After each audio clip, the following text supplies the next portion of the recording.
down the hammer and pick up the pencil. You're about to listen to the Savvy Radio Show. Learn from real-life real estate investors, experience revealed with the Savvy Landlord as your host. Hey. Yep. This is your friend, Steve VanCauwenbergh. You tuned in to the Savvy Radio Show podcast. Entrepreneur, real estate, doing something for somebody else. And I don't know what this episode is about, but I feel compelled to drop it for some weird reason. And there's somebody out there that needs to hear this, and I don't know who it is. And I hope that this will be an episode that will just empower you, that you will just get up your hiney and get out there and grind it out even harder than you did before. That you just set some 30-day, 60-day, 90-day goal, and you just get up after it. You become unstoppable.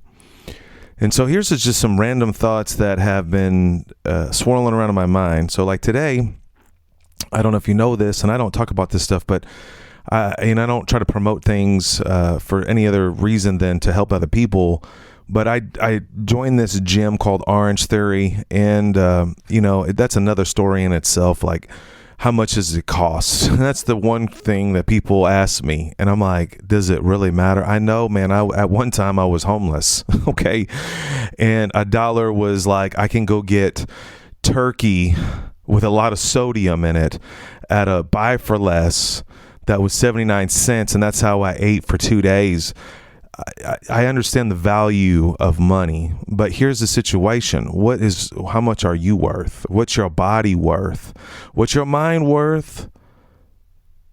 Billions, millions, whatever you want to call it, but what's it worth to you? So when someone suggests something to you, or you have an inclination that maybe you should be doing something, don't look at the cost on the first outset. Just think about how can I and where can I? Now, Orange Theory is about $100 a month.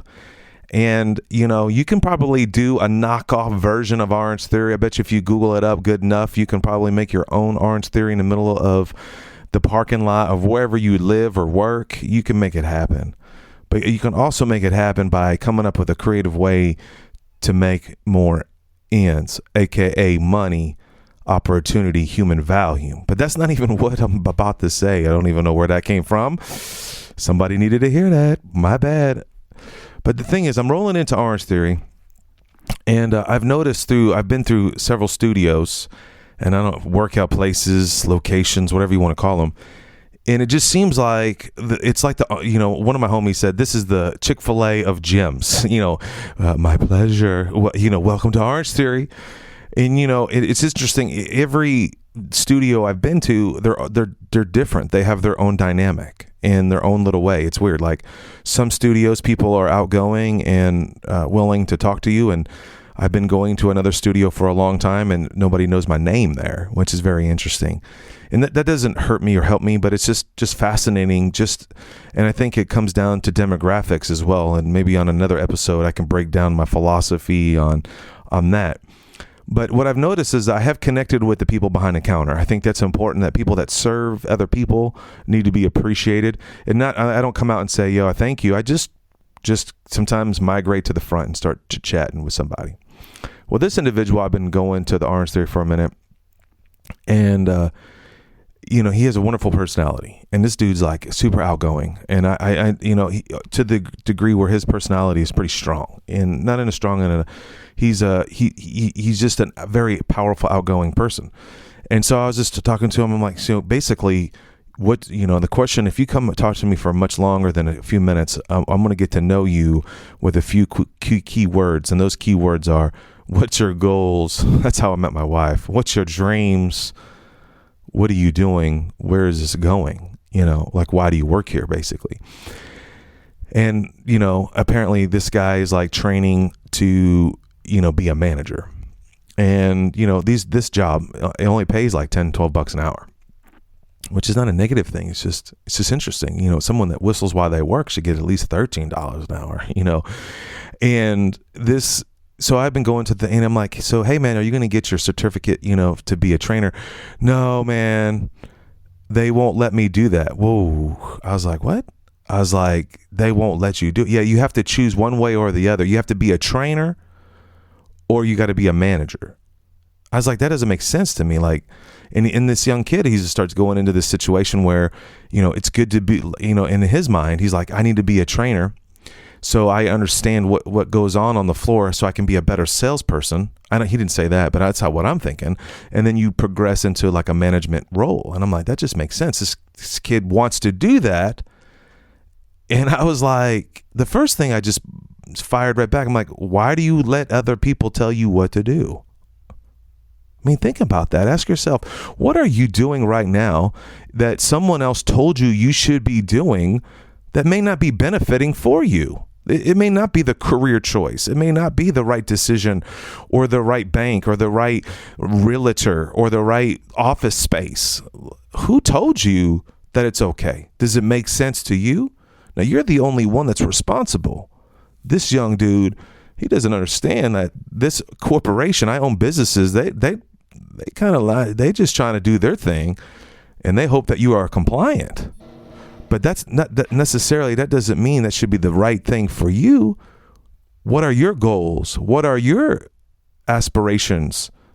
But what I realized, he was conflicted in his mind. He had the wrong belief system. The cool thing is, this young dude had like a different belief system, and I could see that he was conflicted, like, this is not the way this should be going. I should be a trainer, and I should learn. And I was like, so I just, of course, I'm my mind, it's hard, and I'm going to break something else here in a minute, but I just had an amazing conversation with a guy last night that really brought some massive perspective in my life. And I was like, bro, why don't you want to own one of these places? And he's like, yeah. I said, dude, it's only $500,000. And the dude was like, kind of like, I could see the limiting belief fester up in this dude. And he's like, only 500,000. And I was like, oh, dude. And I'm like, bro, just in this room right here, there's several $1 million in this room right here, right now. And I said, bro, that's what I do all day long, is raise money. That's what I do. I raise money. I come up with ideas. I find people that don't come up with ideas, and I put the two to two together. Sometimes I broker transactions. Sometimes I handle the transaction. Sometimes I manage it from start to finish. But that's my gift. That's my talent. I go, remember, the dude that comes in a little early after this session? Yeah, I go, I tell you right now, I know that dude has at least $100,000 to lend. And see, here's the thing. The perspective is it's all how you perceive things. How are you looking at them? I'm so far removed from the elementary of real estate complaints. I can't get in it. I don't have money. And it's just boo-boo. It's not true. I did it. Now, I was talking to my homeboy just a little while ago. I'm like, what makes me any different than anyone else? Nothing. I was so ignorant. I think ignorant is bliss to a degree, that I just did it. I just didn't take no for an answer. And I just kept grinding it out. If I want to open an Orange Theory that costs $574,000 that yields about $50,000 a month, it's a freaking cash machine, which is on my radar. And if you have any interest in running a Orange Theory, please let your homeboy know, because the money is not the scenario. It's the way you just present the potential investment to someone else that has the money, and we all win. See, people think that it's an exchange, like I'm taking your money to benefit me. No, you need to change your belief system that this is a transaction that could be a win-win for everyone. For example, there's somebody out there, or a group of people, 5 people with 100,000 or 10 people with 50,000. You feel me? That want to make a return on their money. Let's say 10%. There's someone like me that wants to make a better difference in this world and give back. And I need to make more cash flow so I can fund wheelchairs in Ecuador. That's something that Augie Bylight and I are just a little bit passionate about. So I got to increase. So I have a goal. Someone has a goal to have a return. And there's some manager out there that has a goal to run an Orange Theory. And, I'm down to split equity. If you work hard enough, in writing, you should receive. So it's a win-win. Myself, I put the deal together. The investors, they put up the collateral, the money. I put up the collateral myself and the guarantee of getting it done. You can't really give a guarantee because I can get shot on the east side one day. And then you got an opportunity to be a general manager of an organization that you can receive a dividend from if you can prove yourself. See, it all boils down. So, the weird thing is that society says that you can't do it. But I'm here to tell you today that you can. That's possible. That the routine that you're in is not the routine that's bringing you to where you need to be. You need to check yourself before you wreck yourself. You need to check yourself. Who you hanging out with? Do they have this mindset? What I just outlaid to you. Yeah, I like that. What I just outlaid to you, does it make you feel uncomfortable? Or does it make you feel like I can do it? Is it possible? Absolutely, it's possible. Nothing is impossible, man. If you knew where I came from and the sacrifices, it's easy to say sacrifices. Like, no, the sacrifices other people made me, time that people spent with me to educate me when I was in unbelievable pickles like I'm in right now in this commercial transaction. I can't wait to let y'all know what's cracking. I'm supposed to find out more details today. I'm meeting with the city today and DEQ, and either going to drop the bomb on me or they're going to slap. I don't know what's going to happen, but it's going to be exciting. Because the cool thing is I just want to know, what direction do I need to go? I don't like to be in limbo. Are you in limbo? Are you going towards the right goal? Or does someone tell you should be this or you should be doing that? You need to ask yourself. There's more to life. And you can't let mistakes, the past, determine your future.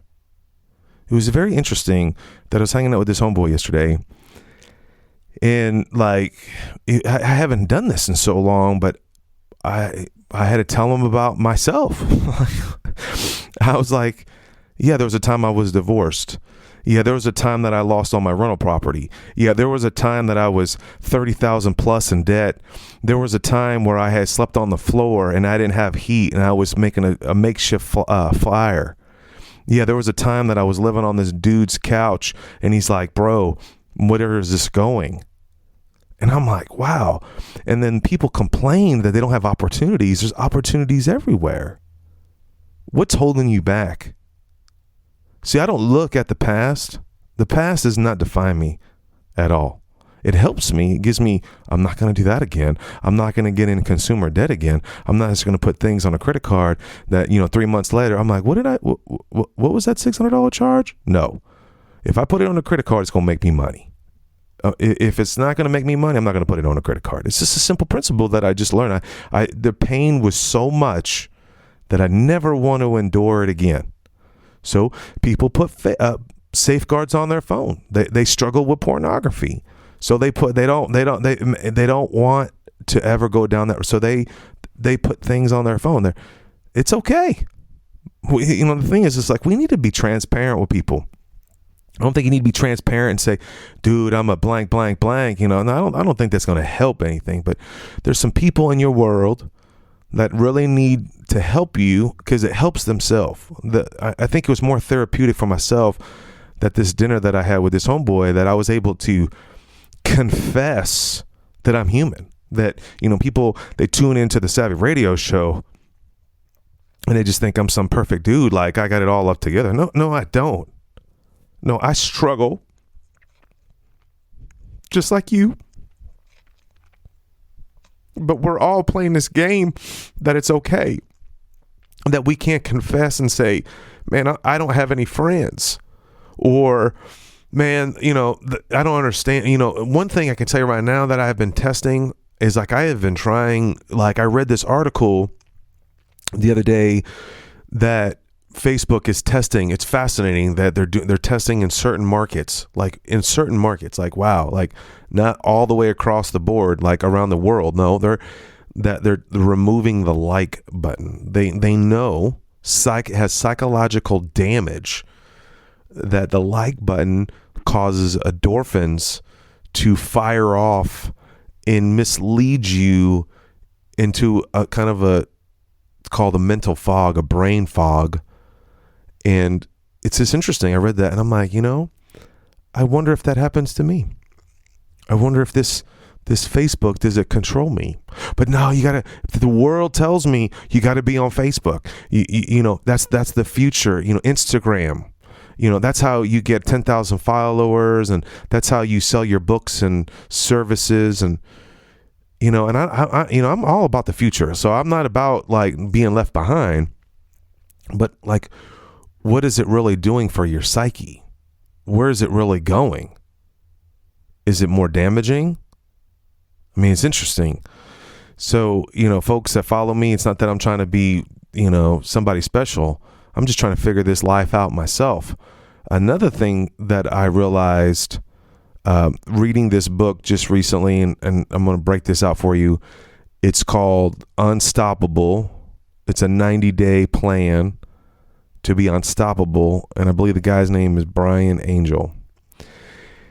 And what's interesting about this book that's extremely powerful is because I'm an extreme high achiever, and it's interesting that there's a lot that goes with endorphins, caffeine, sugar, food, exercise, environment. All these things play in your capacity to perform at a higher level. And I was like, man, people always wonder, man, how do you get so much stuff, and I'm, I always analyze myself. I'm like, well, I'm driven. Why am I driven? One of the reasons I know that I'm driven is I don't want to be like my mom, broke. I want to make a difference. Speaking of that, someone mentioned that we should do a podcast on how to change your legacy. And I was like, that's a really good subject. What your family is in the past doesn't define who you are. You can change your legacy. You can change what people perceive you. It's fascinating. That's what I like about society. I used to be a punk rocker. I used to tour with punk bands. A lot of people don't know this, but I have a tattoo on my elbow. And, I liked AC/DC at one time, for real. And the other thing is extremely funny is, like, I was in Ohio and someone introduced me to someone, and you're the Savvy Landlord? I'm like, yeah. And they're like, I thought you were black. I'm like, why does that matter? Oh, because I talk ghetto sometimes. See, you can be who you want to be, when you want to be it, how you want to be it. You don't have to let someone else tell you who you want to be or should be. Isn't that interesting? Another thing I learned just recently is that we need to stay together and be strong together and leverage each other. I may have talked about this a couple of weeks ago, but I've been struggling with a property, and I'm like at my wit's end, and I wrote out everything, and then I emailed it to some friends, and some friends, emailed me back. What I realized that happened to me last night was that we just need to have some key friends in our life that you can be authentic with, and not be judged. I know it's so easy or cliche to say, oh, I need someone to be authentic with. Oh, I sound like Oprah or something. No, the reality is it's for real. I think especially in the man's world of grinding it out. Sorry, ladies, I know you guys have your issues as well, like we all do. And I wish I knew how to help you, but I don't. I know I can barely hold on as a man, a father, a husband, stretched and pulled in 20 different directions to be the very best or to provide the best lifestyle. I think that we need to have more men retreats. Come on, can I get an amen?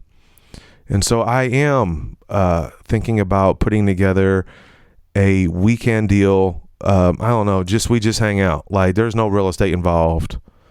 If there's something that has interest to you, I don't know what to call it. I don't know name. I probably won't make no website. It's going to be like an underground situation, like, on December blank, we're going to meet. And if you got an RV, let me know, because I just sold my RV. But, if someone has an RV, or, if someone has an idea, or Airbnb, I know my homeboy has one. Maybe it's local. I don't know. But I think we need to just be authentic, and, and it doesn't have to be religious. It doesn't have to be Christian. It could just be, look, man, I'm a man. These are my struggles. Does anybody else have these problems? I don't know, just an idea. But I know for sure that we need to stay together, and you need to find someone in your world that will stand by you through the thick and thin. Another thing that I wrote down, I don't know where this is going, so you got to forgive me here. Speaking of forgiveness, I just need to tell somebody out there, you're forgiven. I don't know if you've ever heard those words before, or we pent it up in our society. You are forgiven. That you can ask for forgiveness, and that person that you've wronged, all right, you can just ask them, I'm sorry, would you please forgive me? And I think that's what God calls us to do, right? We just ask for forgiveness. We just say, Jesus, forgive me. And he takes care of the rest. That other person that you wronged, or that you neglected that child, or you did that girl wrong, or you're divorced, sometimes you might just have to write a letter. I would be a little bit more strategic than just a text message. All right. There's millennials out there like breaking up with people or quitting their job through text message. Come on, man. Come on. I know it's 2020, whatever, 2020, but still you can have some respect somewhere, and just either face to face, through a phone call, maybe through a well-crafted email or a card from the dollar store. But I think someone out there in this world of savvy, you need to ask for forgiveness. And today's the day. Go do it. Ask for forgiveness. And it may be that you said something wrong to your child at breakfast, or you said something snippy to your spouse. Whatever it is, I'm telling you, ask for forgiveness. It will give you a better process to heal, a faster process, and that life would just be a little bit more grander for you. I don't know why I wrote that down. Hopefully I didn't offend you. If I offended you, get ready. There's more to come if you tune into the Savvy Radio Show. Anyway, this is your boy, VanCauwenbergh, trying to do something for somebody else. I do have a new project. I don't know if I've talked about this before. There's some good things rolling up, coming out. All right. In 2020, May 3rd, 2020, we are rolling out a marathon. It's a half marathon. It's going to be straight ghetto. So be prepared. So if you're some serious marathon runner, okay, and you see these things, I just posted on Facebook, but here's the deal. I have this call. People, here's how it broke down for real. Some dude walked up to me at the real estate club meeting and said, man, I've been following you for a long time. I'm like, cool, whatever, homie. Watching your real estate grow. I'm like, oh, okay, cool, homie. And he says, but man, when you hit the but man button, the running thing has really motivated me, has really made an impact in my life. And I was like, for real? I mean, like, it just baffles me that you don't know the impact that you're making, the words that come out of your mouth to your child. Like, I know that I worked at a summer camp that they always said this thing. It's a factor of 10. If you do one thing wrong, they're going to do it to the magnitude of 10. If you curse, they're going to curse the magnitude of 10. And 10 times what you're going to do. That's the power that you have as a leader. That's the power that you have on influence that a young child, and I'm just, this running deal, guys, is just some joke to me. Like, I just set this goal. I don't even know why I set this goal. I think from Dave Lindahl, if you know the apartment master out of Boston, I hooked up with him one time. And he ran a marathon and it inspired me. It was like 10 years ago. It's been on my goals list for 10 years. I didn't even run a mile back then. I didn't even run a mile till 3 years ago. And it's just interesting, just the power of making a choice, a decision to run a race that my wife has been a runner. And I used to clown my wife. That's another thing. People don't even know. My wife was like, I'm going to marathon. I'm like, good for you, girl. Good luck. She's like, can you come? I'm like, can I bring my laptop? Like, And she's like, yeah, and I never knew how important it was or how big it is to somebody else's world, even in my own life, even in my own family, my own wife. And then I remember going to a race, and she's like, yeah, I'm about to run. I'm like, how long is this going to take? And I'm like, when does it start? And she just got kind of frustrated with me. I'm like, I don't know where to go. I don't know where to start. And I remember how dumb and ignorant I was. And my wife was like, just meet me here at 8 o'clock, in 2 hours. And so I was like, okay. And then eventually I realized that I was an overweight lover, and I needed to, and I found running through the Miracle Morning book of, it cures depression. So I started running, and I lost some weight, and then I got some momentum. I would never knew that in a couple of weeks I'll be in Dallas. If you're in Dallas or Oklahoma City, you want to, roll. But I'm running this full marathon, ultimate goal I was supposed to be in Hawaii. That didn't work out. So I think it's December 14th or 15th, called rundallas.com. I'm going to be running this marathon. So what happened was, when I was in Ohio, and Augie Bylight, this mentor of mine, has this mission to give away $1 billion. I remember he used to tell me this several years ago, and I used to just laugh at this dude. $1 billion given away. Well, this dude's a mathematical engineer wizard, and he's like, if I can get 10,000 investors to give away blank number of stuff into charity, it could yield to $1 billion. And I was like, wow, I never thought of it like that. He broke it down. That's why he's the master transaction engineer, and he's done over 600 transactions without a bank, because he thinks a lot differently than I do. But he has this passion to give.